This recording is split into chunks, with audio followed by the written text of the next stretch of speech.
శ్రీధర్ కారణంగానే కోర్టు నోటీసులొచ్చాయని గంటలోపే నిరూపించుకున్నాడు కార్తీక్ తాత ముందు. ఈ క్రమంలోనే శ్రీధర్ మామ బిల్డప్ మామూలుగా సాగదు. అసలేం జరిగిందో ఆ వివరాలు చూద్దాం. అందరి ముందు ఆస్తి పంపకాలతో పాటు ఇంట్లో బంగారం గురించి కూడా మాట్లాడతాడు శ్రీధర్. దాంతో శ్రీధర్ దొరికేశాడు అన్న విషయం పారుకి కూడా అర్థమవుతుంది. జోతో చిన్నగా, ఈ కార్తీక్ గాడు మనల్నే కాదు వాళ్ల నాన్నను కూడా వాడేసుకుంటున్నాడే అంటుంది.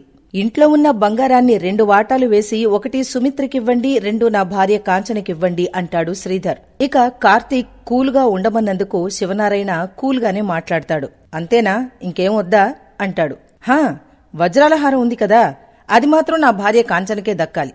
అయినా ఇదంతా ఎప్పుడో జరగాల్సిందే. నా కొడుకే ఎన్నోసార్లు ఆపాడు, అందుకే ఈసారి చెప్పకుండా చేసేశాను. ఇప్పుడు చెప్పండి, రిజిస్ట్రేషన్ ఎప్పుడు పెట్టుకుందాం? రిజిస్ట్రేషన్ ఛార్జెస్ కూడా మీరే పెట్టుకోవాలండోయ్. నేనైతే మీకు పెద్దగా టైం ఇవ్వను, ఎల్లుండి ఫ్రీగా ఉంటాను, అప్పుడైతే ఓకే అంటాడు శ్రీధర్. కార్తీక్ నవ్వు ఆపుకుంటూ ఉంటాడు. ఎరా కార్తీక్, నువ్వేమంటావ్ అంటాడు శ్రీధర్ అప్పుడే. హా, ఆయన చెప్తారు అంటాడు కార్తీక్ తాత వైపు చూస్తూ. ఇక శివనారాయణ కోపంగా పైకి లేచి, లేరా పైకి, నిన్ను కొట్టినా బుద్ధిరాదు, తిట్టినా బుద్ధిరాదు, గెంటేసినా రాదు అంటాడు కోపంగా. హలో శివనారాయణ గారు, మర్యాద, కాంప్రమైజ్ అంటేనే నేనిక్కడికి వచ్చాను, లేకుంటే కోర్టులో కలిసేవాణ్ణి అంటాడు కోపంగా శ్రీధర్ మామ పైకి లేస్తూ. ఇక శ్రీధర్ కోపంగా నిలబడితే శివనారాయణ కూల్గా, ఈ కొడుకు నిన్ను ఇక్కడికి పిలిపించింది ఈ కోర్టు నోటీసులతో తనకు తన తల్లికి ఎలాంటి సంబంధం లేదని నీకు చెప్పడానికే అంటూ షాక్ ఇస్తాడు. అవునా అంటాడు శ్రీధర్. అవును అంటుంది పారు పొగరుగా. అయినా పర్వాలేదు, నాకు మాత్రం ఆస్తిలో వాటా కావాలి అంటాడు శ్రీధర్ కోపంగా. ఎవరి ఆస్తిలో ఎవరికి వాటాలు కావాలరా? ఆస్తి మొత్తం ఏనాడో నా కొడుక్కి రాసేశాను. అసలు నీకు ఏ సంబంధం ఉందిరా? అడిగితే నా కూతురు అడగాలి, ఇస్తే నేనివ్వాలి, అంతేకాని మధ్యలో నువ్వెవడివిరా అంటాడు తాత. వెంటనే కార్తీక్ కోపంగా శ్రీధర్తో, మాస్టారు చేసించాలు, బయలుదేరండి. నేనేనాడో ఆస్తుల కోసం తాపత్రయపడలేదు, పడను కూడా అంటాడు. శ్రీధర్ అప్పటికీ వినడు. బంగారం లాంటి అవకాశం రా అంటాడు. అవసరం లేదు మాస్టర్, నాకు బంధాలు ప్రేమలు మాత్రమే కావాలి అంటాడు కార్తీక్. అవి వాళ్ల దగ్గర లేవురా అంటాడు శ్రీధర్. పర్వాలేదు, నా దగ్గరున్నాయి, మీరు దయచేయండి అని కోర్టు నోటీసుల్ని చించి శ్రీధర్ చేతిలో పోసి సాగనంపుతాడు. ఇక కార్తీక్ నిజాయితీని నిరూపించుకున్నందుకు దశరథ్ చాలా సంతోషిస్తాడు. శివనారాయణ కూడా శాంతిస్తాడు. ఇక శ్రీధర్ వెళ్లగానే కార్తీక్ సుమిత్రతో, తెలిసిందా మేడం, ఇప్పుడైనా నా భార్య ఈ నోటీసులు పంపడంలో కుట్ర చేసి ఉంటుందని అన్నారు, కానీ జరిగిందేంటో చూశారు కదా అంటాడు. అయితే సుమిత్ర మాత్రం కోపంగా, మనుషుల్ని బట్టే అంచనాలుంటాయి అనేసి వెళ్లిపోతుంది. ఇక అంతా వెళ్లిపోతారు. పారు, జో మాత్రం గదిలోకి వెళ్లి జరిగిన దానికి రగిలిపోతారు. చూశావా, ఆ శివనారాయణ ఏమన్నాడో? అడిగితే కాంచన అడగాలి, కానీ ఆస్తి నువ్వడుగుతావేంటి అంటున్నాడు. అంటే కాంచన అడిగితే ఇస్తాడంటావా అని పారు భయపడుతుంది. జో మాత్రం, అంతలేదులే, ఈ కుటుంబం ఎప్పటికీ కలవకపోతే అది ఎప్పటికీ జరగదు. నాకు కావాల్సింది ఆస్తితో పాటు భావం మాత్రమే, ఆ దీపం ఉండకూడదు అంటుంది క్రూరంగా.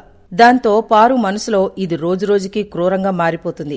అసలు కార్తీక్ గాడి మీద ప్రేమ తగ్గిపోతే సరిపోతుంది కదా, దీన్నెలా మార్చాలి అనుకుంటుంది. ఇక దీప, కార్తీక్ వెళ్లి శ్రీధర్ మామ చేసిన ఘనకార్యాన్ని కాంచనతో చెప్తారు.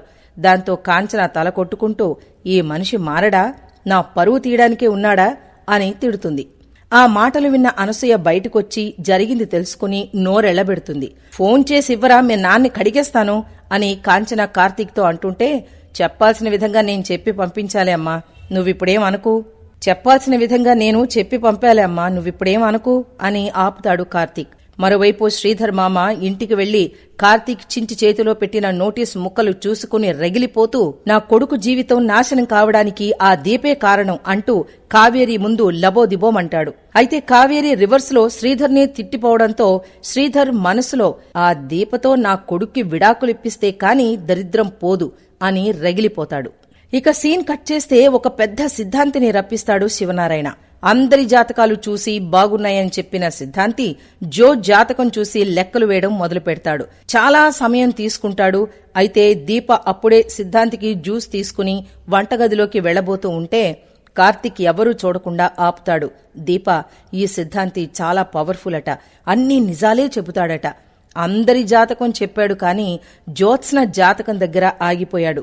ఇక్కడే ఉండు, వెళ్లకు, అతడు జాతకం చూసే కాదు ముఖం చూసి కూడా చెప్పగలడట అని దీపను పక్కనే ఆపుతాడు. సిద్ధాంతి అంత సమయం తీసుకోవడంతో అనుమానంగా ఏం జరిగింది గురువుగారు అంటాడు శివనారాయణ. మీరిచ్చిన జాతకం గల అమ్మాయికి ఈపాటికే పెళ్లి అయిపోయింది, మీరేమో పెళ్లి గురించి అడుగుతున్నారు అంటాడు సిద్ధాంతి. బెత్తరపోతుంది జో. నిజమే అన్నట్లుగా దీప వైపు చూస్తుంది. అప్పుడే కార్తీక్ చిన్న స్వరంతో, దీప జో ముఖం చూడు, చూసావా, నిజమే చెప్తున్నారాయన అంటాడు సంబరంగా. జాతకం సరైందేనా, ఈ అమ్మాయిదేనా అంటాడు జోని చూపించి సిద్ధాంతి. కరెక్టే అంటుంది సుమిత్ర. నేను చెప్పింది కరెక్టే అంటాడు సిద్ధాంతి. అంతా బిత్తరపోతారు. ఎపిసోడ్ అయిపోయింది. మరి ఈ సిద్ధాంతి జో ముఖం చూసి ఈమె ఈ ఇంటి వారసురాలు కాదు అని చెబితే అద్దిరిపోతుంది కదా. దీపను చూసి ఇంకేమంటాడో అనేది కూడా ఉత్కంఠగానే మారింది. మరిన్ని వివరాలు తరువాయి భాగంలో చూసేద్దాం.